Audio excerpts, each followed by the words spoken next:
coming to first graph, velocity time graph. First one, velocity time graph for object moving with constant velocity. Second one, moving with constant acceleration. And the third one, body moving with a constant retardation and its initial velocity is not zero. ಈ ರೀತಿ ಏನಾದರೂ ಕ್ವಶನ್ಸನ್ನು K C E ಟಿಯಲ್ಲಿ ಕೇಳಿದಾಗ you should mark correct option. ಅರ್ಥ ಆಯ್ತಲ್ವಾ? Velocity time graph ಮೇಲೆ ಇರ್ತಕ್ಕಂತಹ ಗ್ರಾಫ್ಸ್ ಇವು. ಬರ್ಕೊಳ್ಳಿ, ನೋಟ್ಬುಕ್ಕಲ್ಲಿ ಬರ್ಕೊಳ್ಳಿ. Coming to next one, displacement time graph. First one, body moving with a constant retardation and second graph represents body moving with infinite velocity, but such motions of a body is never possible. ಈ ರೀತಿ ಏನಾದರೂ questions K C E ಟಿಯಲ್ಲಿ ಎಕ್ಸಾಮಿನೇಷನಲ್ಲಿ ಕೇಳಿದಾಗ you should mark correct option children. So regarding to displacement and time graph. So coming to next nature of graph, yes displacement time graph only. ಒಂದು ಸ್ವಲ್ಪ ಅದು puzzle ಆಗಿದೆ, ಹಿಂದೂ ಮುಂದೆ ಹೋಗಿದೆ. First graph represent displacement time graph for a stationary body, ಅಂದರೆ rest ಪೊಸಿಷನಲ್ಲಿ ಇದೆ. Second graph represents a body moving with constant velocity and third graph represents body moving with constant acceleration. ಎಲ್ಲವೂ ಕೂಡ ಡಿಸ್ಪ್ಲೇಸ್ಮೆಂಟ್ ಟೈಮ್ ಗ್ರಾಫ್ ಮೇಲೆ ಇರ್ತಕ್ಕಂಥದ್ದು. Coming to next, velocity time graph. First graph represent a body is moving with constant retardation and second graph represents a body moving with increasing acceleration and third graph represents a body moving with decreasing acceleration, bole to retardation. Understood? So coming to next one, acceleration time graph.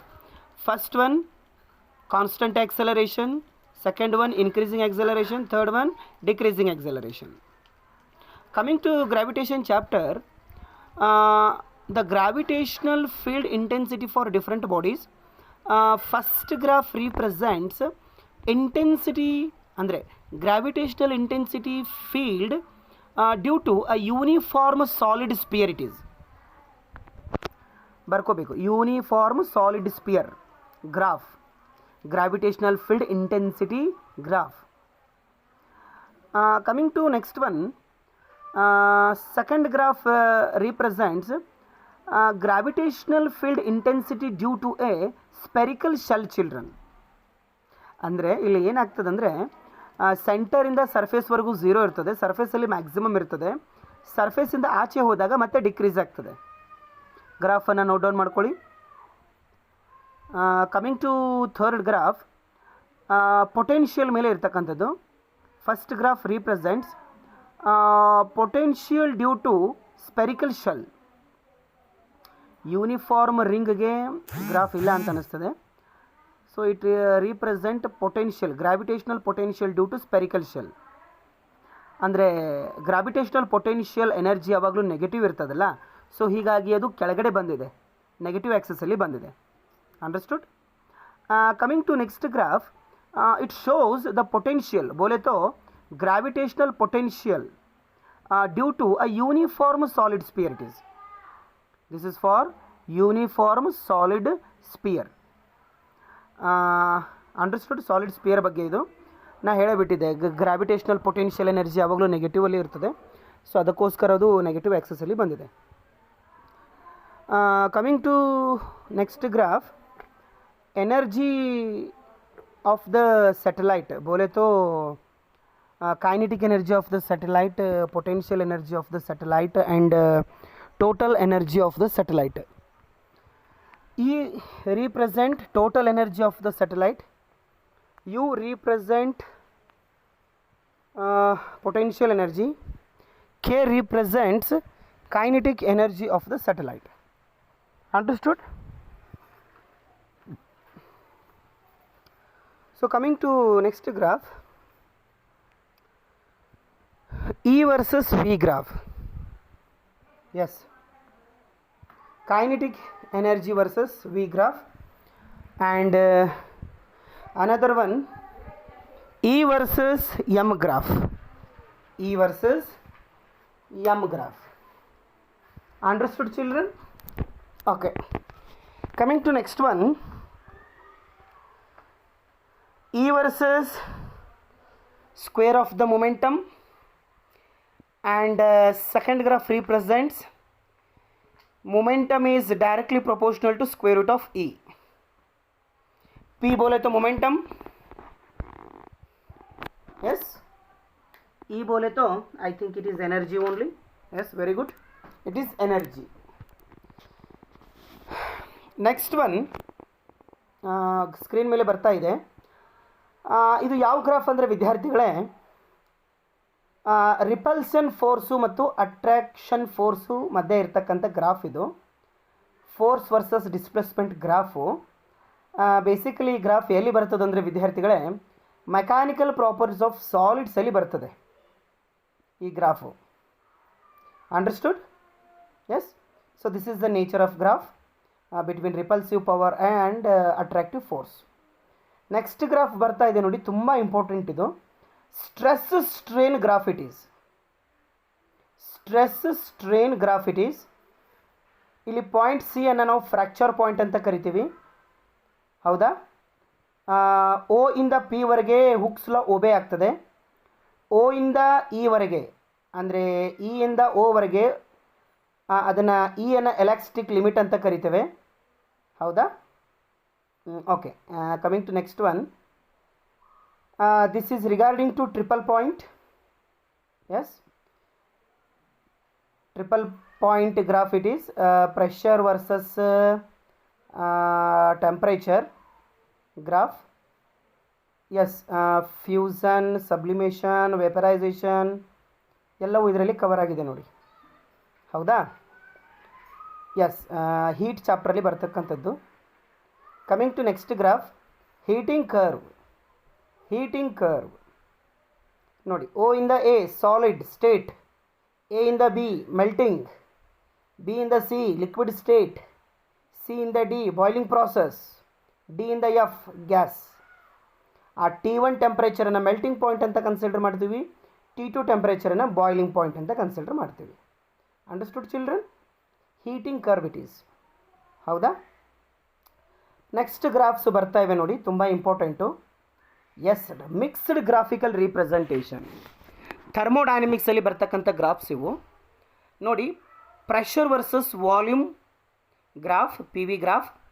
First curve represent isobaric process, second curve represent isothermal, third adiabatic process, and fourth curve represent isochoric process, ಹೌದಾ? ಅಡಿಯಾಬೆಟಿಕ್ಕಿನ curve ಒಂದು slope ಜಾಸ್ತಿ ಇರ್ತದೆ. Next pressure temperature graph. First curve represent isobaric, second curve isothermal. Why isothermal? ಯಾಕಂದರೆ temperature constant ಇದೆ. Third represent adiabatic and fourth represent isochoric. ಇಲ್ಲಿ ಅಡಿಯಾಬೆಟಿಕ್ಕು ಮತ್ತು ಐಸೋಥರ್ಮಲ್ ಕನ್ಫ್ಯೂಷನ್ ಆಗ್ತದೆ. ಅಡಿಯಾಬೆಟಿಕ್ಕಿನ ಸ್ಲೋಪು ಯಾವಾಗಲೂ ಜಾಸ್ತಿ ಇರ್ತದೆ ಮಕ್ಕಳೇ, ನೆನ್ಪಿಟ್ಕೊಳ್ಳಿ. Coming to next graph, that is yes volume temperature graph. ಹಾಗಾದರೆ ಫಸ್ಟ್ ವಾಲ್ಯೂಮ್ ಕಾನ್ಸ್ಟೆಂಟ್ ಇದೆ ಐಸೋಕೋರಿಕ್, ಸೆಕೆಂಡ್ ಒನ್ ಅಡಿಯಾಬೆಟಿಕ್ ಯಾಕಂದರೆ ಸ್ಲೋಪ್ ಇದೆ ನೋಡಿ, ಕರ್ವ್ ಇದೆ. ಥರ್ಡ್ ಒನ್ ಐಸೋಥರ್ಮಲ್ ಯಾಕಂದರೆ ಟೆಂಪ್ರೇಚರ್ ಕಾನ್ಸ್ಟೆಂಟ್ ಇದೆ. ಫೋರ್ತ್ ಒನ್ ಐಸೋಬ್ಯಾರಿಕ್ ಯಾಕಂದರೆ V is directly proportional to T. ಅದು ಐಸೋಕೋರಿಕ್ ಪ್ರೊಸೆಸ್ನ ಇಕ್ವೇಷನ್, ಅದು V directly proportional to T. Understood children? Okay. So coming to next, ಇಲ್ಲಿ ಬಂತು ನೋಡಿ, ಆಸಿಲೇಷನ್ ಚಾಪ್ಟ್ರಲ್ಲಿ ಇರ್ತಕ್ಕಂಥ ಗ್ರಾಫ್ ಇದು. ಆತ್ಮೀಯ ವಿದ್ಯಾರ್ಥಿಗಳೇ, ಇದು ಗ್ರಾಫ್ ಏನನ್ನ ರೀಪ್ರೆಸೆಂಟೇಷನ್ ಮಾಡ್ತದಂದರೆ, the total energy of the particle executing simple harmonic motion, ಅದನ್ನು ಇದು ರೀಪ್ರೆಸೆಂಟೇಷನ್ ಮಾಡ್ತದೆ. y is equal to 0 mean position, y is equal to plus a extreme, y is equal to minus a another extreme. So ಇದು potential energy, kinetic energy graph ಇದು. But total energy ಯಾವಾಗಲೂ constant ಇರ್ತದೆ ಮಕ್ಕಳೇ. Understood? So coming to electric charges and ಫೀಲ್ಡಲ್ಲಿ ಇರ್ತಕ್ಕಂಥದ್ದು. For non conducting cylinder electric field ಮತ್ತು distance first graph. For conducting cylinder electric field versus distance graph it is. ನಮ್ಮ luck ಚೆನ್ನಾಗಿದ್ದರೆ ಯಾವುದಾದ್ರೂ ಒಂದು ಗ್ರಾಫ್ ಬರ್ಬೋದು. Small R is equal to capital R ಅಂದರೆ surface ಅದು. ಹೌದಾ? Okay, coming to next graph. Yes, it is also electric field versus distance graph only. ಇಲ್ಲಿ ಕ್ಲಿಯರಾಗಿ ಮೆನ್ಷನ್ ಮಾಡಿದ್ದಾರೆ ನೋಡಿ. ಸೆಂಟರಿಂದ ಸರ್ಫೇಸ್ವರೆಗೂ ಎಲೆಕ್ಟ್ರಿಕ್ ಫೀಲ್ಡ್ 0 ಇರ್ತದೆ. On the surface maximum, then out of the surface decreases. ಅಂದರೆ previous slide ಏನಿತ್ತಲ್ಲ ಅದರ ಎಕ್ಸ್ಪ್ಲನೇಷನ್ ಇಲ್ಲಿ ಕೊಟ್ಟಿದ್ದಾರೆ ಅಷ್ಟೇ. ಹೌದಾ? Coming to next. ಎಸ್, ಇದು ಸಿಮಿಲರ್ ಹಾಗೇ ಇದೆ ನೋಡಿ. Similar one it is electric field versus distance graph. And another one ಅದರ ಪಕ್ಕದಲ್ಲಿ ಇರ್ತಕ್ಕಂಥದ್ದು potential versus distance graph it is. V ಅಂದರೆ ಪೊಟೆನ್ಷಿಯಲ್ಲು, ಆಯಿತಾ? So coming to next, maybe semiconductor ಮೇಲೆ ಬರ್ಬೋದು. ಹಾಫ್ ವೇವ್ ರೆಕ್ಟಿಫೈರ್ನ ಗ್ರಾಫ್ ಇದು. ಪಾಸಿಟಿವ್ ಹಾಫ್ ಸೈಕಲ್ ಅಷ್ಟೇ D C ಆಗಿ ಕನ್ವರ್ಟ್ ಆಗ್ತದೆ, negative half cycle D C ಆಗಿ ಕನ್ವರ್ಟ್ ಆಗೋದಿಲ್ಲ. ಈ ಕಡೆ ನೋಡಿ, ಮತ್ತೆ positive half cycle D C ಆಗಿ ಕನ್ವರ್ಟ್ ಆಗ್ತದೆ, negative half cycle D C ಆಗಿ ಕನ್ವರ್ಟ್ ಆಗ್ತಾ ಇಲ್ಲ. So this is the nature of graph for half wave rectifier children. Understood? ಅದಕ್ಕೋಸ್ಕರ ಇದನ್ನು ಹಾಫ್ ವೇವ್ ರೆಕ್ಟಿಫೈರ್ ಅಂತ ಕರಿತೀವಿ, ಯಾಕಂದರೆ ಹಾಫ್ ಸೈಕಲ್ ಅಷ್ಟೇ ಡಿ ಸಿ ಆಗಿ ಕನ್ವರ್ಟ್ ಆಗ್ತದೆ. So coming to next graph, full wave rectifier graph children. During this rectification process, both positive half cycle and negative half cycle are going to convert DC current, ಅಂದರೆ direct current ಆಗಿ convert ಆಗ್ತದೆ. ನೋಡಿ ಇಲ್ಲಿ positive ಮತ್ತು negative half cycle ಎರಡೂ D C ಆಗಿ convert ಆಗಿದೆ. ಹೌದಲ್ವಾ? ಸೊ ಅದಕ್ಕೋಸ್ಕರ ಇದನ್ನು ಫುಲ್ ವೇವ್ ರೆಕ್ಟಿಫೈಯರ್ ಅಂತ ಕರಿತೀವಿ. ಅದಕ್ಕೋಸ್ಕರ ಇದನ್ನು ಎಲ್ಲ ಇನ್ಸ್ಟ್ರೂಮೆಂಟಲ್ಲಿ ನಾವು ಯೂಸ್ ಮಾಡ್ತೇವೆ.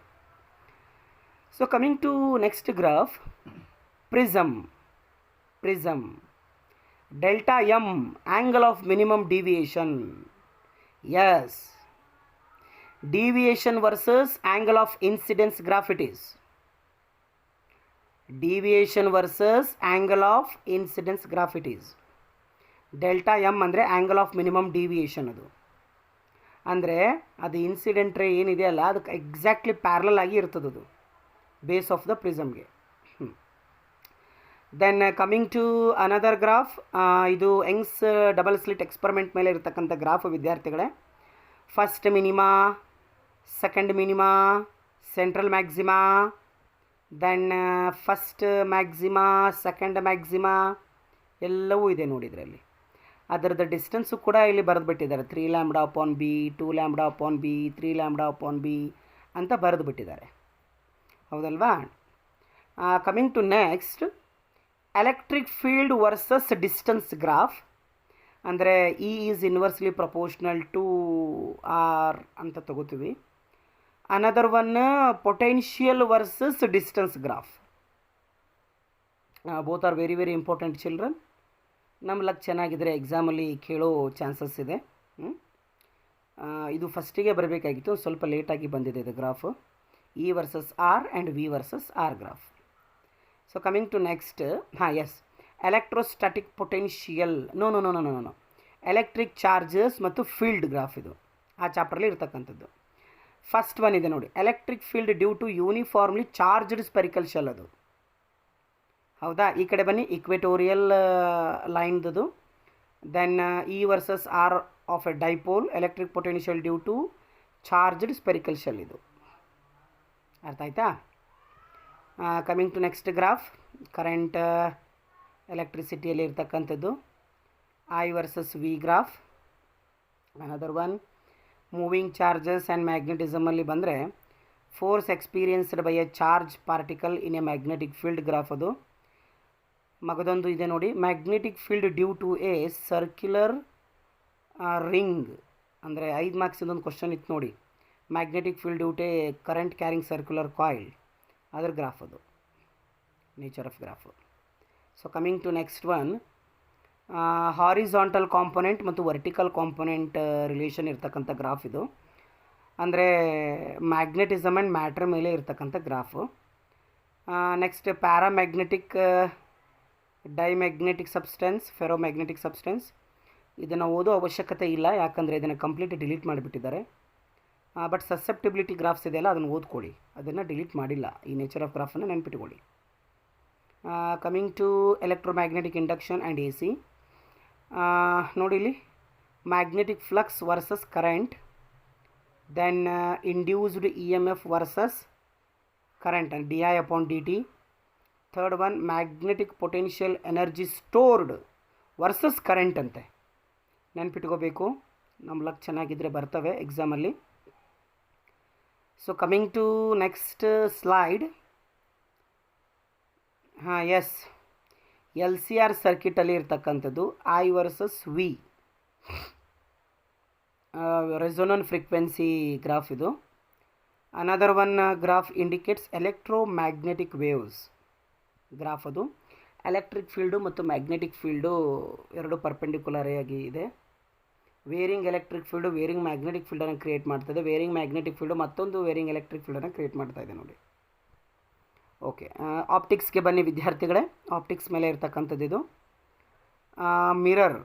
ಮಿರರ್ದು ದೆನ್ ಮಿರರನ್ನು ಡಿಲೀಟ್ ಮಾಡಿಬಿಟ್ಟಿದ್ದಾರೆ, ಅದನ್ನು ಓದುವ ಅವಶ್ಯಕತೆ ಇಲ್ಲ. ಈ ಕಡೆ ಬನ್ನಿ. Variation of power of lens, P versus lambda, ಅದನ್ನು ನೆನ್ಪಿಟ್ಕೋಬೇಕು. Then angle of deviation versus angle of incidence, ಆಗಲೇ ನಾವು ಡಿಸ್ಕಸ್ ಮಾಡಿದ್ವಿ ಪ್ರೀವಿಯಸ್ಸಲ್ಲಿ. Fourth one is very very important. Photo electric current is directly proportional to intensity of incident radiation. Coming to next, A C through inductor, ಸ್ವಲ್ಪ zigzag ಆಗಿವೆ ಇವು. Second one A C through capacitor. Then phasor diagram ಬರ್ತಾ ಇದೆ ನೋಡಿ. S, ಒಂದು ಸ್ವಲ್ಪ zoom ಮಾಡಿಬಿಟ್ಟು ನೋಡ್ಕೊಳ್ಳಿ, ನಿಮಗೆ ಕ್ಲಿಯರಾಗಿ ಕಾಣ್ತದೆ. ಸ್ವಲ್ಪ ಝೂಮ್ ಮಾಡಿಬಿಟ್ಟು ನೋಡ್ಕೊಳ್ಳಿ, ಆಯಿತಾ. ಪ್ಯೂರ್ಲಿ ಅಲ್ಟರ್ನೇಟಿಂಗ್ ಕರೆಂಟ್ ಮೇಲೆ ಇರ್ತಕ್ಕಂಥ ಗ್ರಾಫ್ಸ್ ಇವು. ಓಕೆ, ಇದು ಕೂಡ ಅಷ್ಟೇ, ಪ್ಯೂರ್ಲಿ ಅಲ್ಟರ್ನೇಟಿಂಗ್ ಕರೆಂಟ್ ಮೇಲೆ ಇರ್ತಕ್ಕಂಥದ್ದೇ. ಈ ಸೀರೀಸ್ ಎಲ್ ಸಿ ಆರ್ ಸರ್ಕಿಟ್ದು, then a pure capacitance circuit, impedance versus frequency, ಹೌದಾ. ಎಲ್ ಸಿ ಆರ್ ಸರ್ಕಿಟ್ ಗ್ರಾಫ್ಸೇ ಇವು ಪ್ಯೂರ್ಲಿ ಅಲ್ಟರ್ನೇಟಿಂಗ್ ಕರೆಂಟಲ್ಲಿ ಇರ್ತಕ್ಕಂಥದ್ದು ಇವೆಲ್ಲ ಗ್ರಾಫ್ಸು. ಸ್ವಲ್ಪ ಕ್ಲಿಯರಾಗಿ ಕಾಣ್ತಾ ಇದೆ, ಸ್ವಲ್ಪ ಝೂಮ್ ಮಾಡಿ ನೋಡ್ಕೋಬೇಕಷ್ಟೇ. ಅರ್ಥ ಆಯ್ತಾ? So coming to next one, dual ನೇಚರ್ಗೆ ಬನ್ನಿ. ಮೊಮೆಂಟಮ್ ವರ್ಸಸ್ ವೇವ್ಲೆಂತ್ ಗ್ರಾಫ್, ಅಂದರೆ ಡಿ ಬ್ರಾಯ್ ವೇವ್ಲೆಂತ್ ಏನು ಹೇಳ್ತದೆ equation, de Broglie equation, lambda is equal to h/v, ಅದ್ರ ಗ್ರಾಫ್ ಇದು. ಎರಡನೇದ್ದು lambda versus square root of velocity graph it is lambda versus square root of V, de Broglie wavelength ಇದೆ ಇದು. Coming to next one, atom ಮತ್ತು nuclei chapter ಮೇಲೆ ಇರ್ತಕ್ಕಂಥ graph ಇದು. Yes, second one ಇದೆ ನೋಡಿ, the potential energy between pairs of nucleons as a function of their, ಹೌದಲ್ಲ, separation, function of their separation. ಅದು ಝೂಮ್ ಮಾಡಿಬಿಟ್ಟು ನೋಡಿ. ಓಕೆ, ಆತ್ಮೀಯ ವಿದ್ಯಾರ್ಥಿಗಳೇ, ಎಲ್ಲವನ್ನು ಪ್ರಾಕ್ಟೀಸ್ ಮಾಡಿ.